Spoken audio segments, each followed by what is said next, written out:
Hello and welcome back, and in this video we'll take a look at the different methods that you can download Autodesk Revit for education purpose, especially for the academicians. Like, without a further ado, let's get started. We'll go to product and you can go to Revit. Instead of this download free trial, I'm gonna download it by the education purpose. To download the full version, you can even click this download free trial. That will take me to this page called business or education and so on. Like, I'm gonna use education, and that will take me to educational community. I'm gonna click that. So this is called autodesk.com/education, and this is for education purpose. And I'm gonna, if you want to know more about the educational access to Autodesk product, you can get started by clicking and watching this video, which is around 3 minutes time. Or if you already have educational access, you can go to sign in. I do have education access. Let me show you at the end of this video.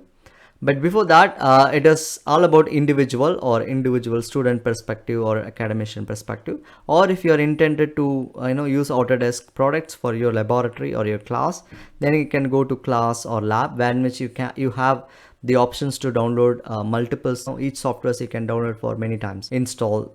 Right. So for individual users, it might be single. Right. So let me go to Revit, and this is where I just generally download the software for education purpose. Let me go to my credentials. Like, I'll pause the video and come back to this a little later.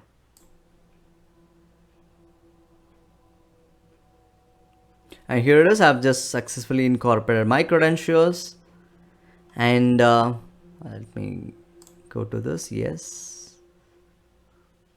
Right. You can get individual products, and you can even get for your class or laboratory. Let me go to for class or something, like you need to create an education network license, and you need to provide the credentials and something like that. Like, I'm gonna close this for a moment. I'll go back to individual downloads, Revit, and I can click here as get started, and then it just default as Windows. Like, I use Windows, so it'll be good for me. And the versions available, the current version is 2022, right? And English is the default, or if you want to change to your native language, among this listed here, if you can find that, and you can take that particular thing. And there are a couple of things that you should remember in mind. One is install. It's called web install. It will take almost 15 to 20 GBs or something like that, right? So installing via web is pretty much economical for if you have a low internet speed or something like that, right? Or if you have a good bandwidth and you can download a huge file like 20 GB, then you can probably go to download them, everything, and that will create an access to install right into your machines, right? I generally used web installation, when which I save space by not downloading a huge software, and then I do have a pretty good internet speed, so that I can quickly install them using the web itself, right? So this is how you download Autodesk Revit for education purpose, right? I hope you really enjoyed this video. Have a great day. Bye bye.